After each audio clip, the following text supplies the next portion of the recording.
The first noble truth. What is the noble truth of suffering? Birth is suffering, aging is suffering, sickness is suffering. Dissociation from the loved is suffering. Not to get what one wants is suffering. In short, the 5 categories affected by clinging are suffering. There is this noble truth of suffering. Such was the vision, insight, wisdom, knowing and light that arose in me about things not heard before. This noble truth must be penetrated by fully understanding suffering. Such was the vision, insight, wisdom, knowing and light that arose in me about things not heard before. This noble truth has been penetrated by fully understanding suffering. Such was the vision, insight, wisdom, knowing and light that arose in me about things not heard before. Samyutta Nikaya 11. The first noble truth with its 3 aspects is, there is suffering, dukkha. Dukkha should be understood. Dukkha has been understood. This is a very skillful teaching because it is expressed in a simple formula which is easy to remember. And it also applies to everything that you can possibly experience or do or think concerning the past, the present or the future. Suffering, or dukkha, is a common bond we all share. Everybody everywhere suffers. Human beings suffered in the past, in ancient India. They suffer in modern Australia. And in the future, human beings will also suffer. What do we have in common with King Charles? We suffer. With the tramp in Charing Cross train station, what do we have in common? Suffering. It includes all levels from the most privileged human beings to the most desperate and underprivileged ones, and all ranges in between. Everybody everywhere suffers. It's a bond we have with each other, something we all understand. When we talk about our human suffering, it brings out our compassionate tendencies. But when we talk about our opinions, about what I think and what you think about politics and the religion, then we can get into wars. I remember seeing a film in London about 10 years ago. It tried to portray Russian people as human beings by showing Russian women with babies and Russian men taking their children out for picnics. At the time, this presentation of Russian people was unusual because most of the propaganda of the West made them out to be titanic monsters or cold-hearted reptilian people, and so you never thought of them as human beings. If you want to kill people, you have to make them out to be that way. You cannot very well kill somebody if you realise they suffer the way you do. You have to think that they are cold-hearted, immoral, worthless and bad, and that it's better to get rid of them. You have to think that they are evil and that it's good to get rid of them. You have to think that they are evil and that it is good to get rid of evil. With this attitude, you might feel justified in bombing and machine gunning them. If you keep in mind our common bond of suffering, that makes you quite incapable of doing these things. The first noble truth is not a dismal metaphysical statement saying that everything is suffering. Notice that there is a difference between a metaphysical doctrine in which you are making a statement about the absolute and a noble truth which is a reflection. A noble truth is a truth to reflect upon. It is not an absolute. It is not the absolute. This is where Western people get very confused because they interpret this noble truth as a kind of metaphysical truth of Buddhism, but it was never meant to be that. You can see that the first noble truth is not an absolute statement because of the fourth noble truth, which is a way of non-suffering. You cannot have absolute suffering and then have a way out of it, can you? That doesn't make sense. Yet some people will pick up on the first noble truth and say that the Buddha taught that everything is suffering. The Pali word dukkha means incapable of satisfying, or not able to bear or withstand anything, always changing, incapable of truly fulfilling us or making us happy. The sensual world is like that, a vibration in nature. It would in fact be terrible if we did find satisfaction in the sensory world, because then we wouldn't search beyond it. We'd just be bound to it. However, as we awaken to this dukkha, we begin to find the way out so that we are no longer constantly trapped in sensory consciousness. Suffering and self-view. It is important to reflect upon the phrasing of the first noble truth. It is phrased in a very clear way. There is suffering rather than I suffer. Psychologically, that reflection is a much more skillful way to put it. We tend to interpret our suffering as I'm really suffering, I suffer a lot, and I don't want to suffer. This is the way our thinking mind is conditioned. I am suffering always conveys a sense of I am somebody who is suffering a lot. This suffering is mine. I've had a lot of suffering in my life. Then the whole process, the association with one's self and one's memory, takes off. You remember what happened when you were a baby and so on. But no, we are not saying there is someone who has suffering. It's not a personal suffering anymore when we see it as there is suffering. It is not, oh, poor me, why do I have to suffer so much? What did I do to deserve this? Why do I have to get old? Why do I have to have sorrow, pain, grief and despair? It's not fair. I don't want it. I only want happiness and security. This kind of thinking comes from ignorance, which complicates everything and results in personality problems. To let go of suffering, we have to admit it into consciousness. But the admission in Buddhist meditation is not from a position of, I am suffering, but rather, there is a presence of suffering. Because we are not trying to identify with the problem, but simply acknowledge that there is one.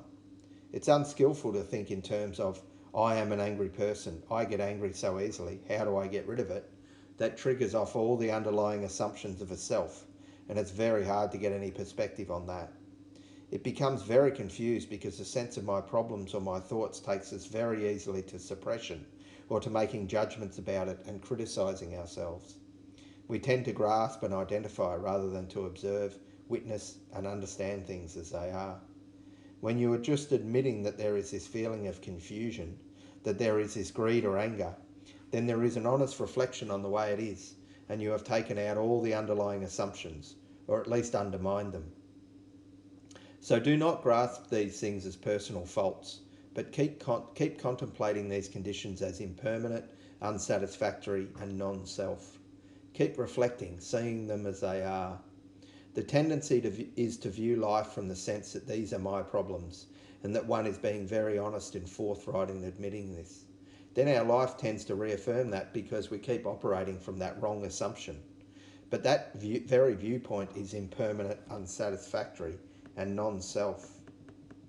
There is suffering is a very clear, precise acknowledgement that at this time there is some feeling of unhappiness. It can range from anguish and despair to mild irritation. Dukkha does not necessarily mean severe suffering. You do not have to be brutalised by life. You do not have to come from Auschwitz or Belsen to say that there is suffering. Even King Charles would say, there is suffering. I'm sure he has moments of great anguish and despair, or at least moments of irritation. The sensory world is a sensitive experience. It means you are always being exposed to pleasure and pain and the dualism of samsara. It's like being in something that is very vulnerable and picking up everything that happens to come in contact with these bodies and their senses. That is the way it is. That is the result of birth. Denial of suffering. Suffering is usually something we do not want to know. We just want to get rid of it. As soon as there is any inconvenience or annoyance, the tendency of an unawakened human being is to get rid of it or suppress it. One can see why modern society is so caught up in seeking pleasure and delight in what is new, exciting or romantic. We tend to emphasise the beauties and pleasures of youth, whilst the ugly side of life, old age, sickness, death, boredom, despair and depression are pushed aside. When we find ourselves with something we do not like, we try to get away from it to something we do like. If we feel boredom, we go to something interesting. If we feel frightened, we try to find safety. This is a perfectly natural thing to do. We are associated with that pleasure-pain principle of being attracted and repelled. So if the mind is not full and receptive, then it is selective.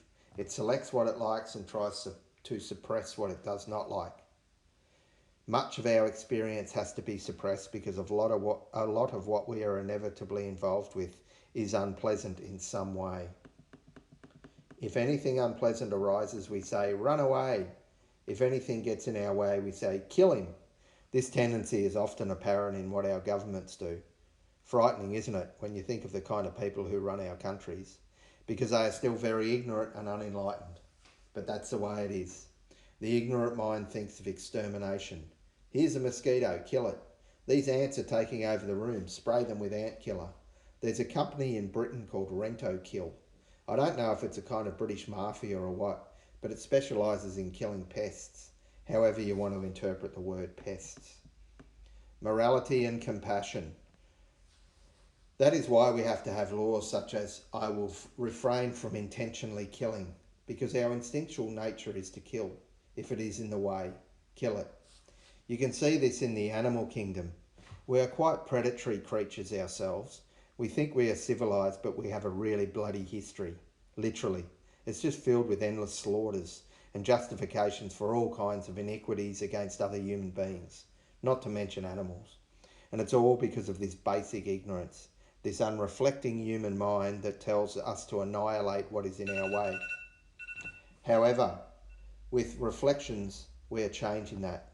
We are transcending that basic instinctual animal pattern.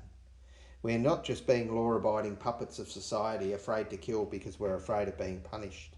Now we are really taking on responsibility. We respect the lives of other creatures, even the lives of insects and creatures we do not like. Nobody is ever going to like mosquitoes and ants, but we can reflect on the fact that they have a right to live. That is a reflection of the mind. It's not just a reaction. Where is the insecticide spray? I also don't like to see ants crawling over my floor. My first reaction is, where's the insecticide spray? But then the reflective mind shows me that even though these creatures are annoying me, and I'd rather they go away, they have a right to exist. That is a reflection of the human mind. The same applies to unpleasant mind states. So when you're experiencing anger, rather than saying, oh, here I go, angry again, we reflect, there is anger. Just like with fear. If you start seeing it as my mother's fear, or my father's fear, or the dog's fear, or my fear, then it all becomes a sticky web of different creatures related in some way, unrelated in others, and it becomes difficult to have any real understanding. And yet the fear in this being and the fear in that mangy cur is the same thing. There is fear. It is just that. The fear that I have experienced is no different from the fear others have. So this is where we have compassion even for mangy old dogs. We understand that fear is as horrible for mangy dogs as it is for us.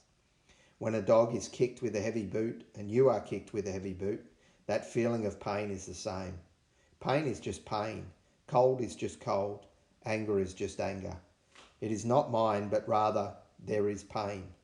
This is a skillful use of thinking that helps us to see things more clearly, rather than reinforcing the personal view. Then, as a result of recognising the state of suffering, that there is suffering, the second insight of this first noble truth comes. It should be understood. This suffering is to be investigated.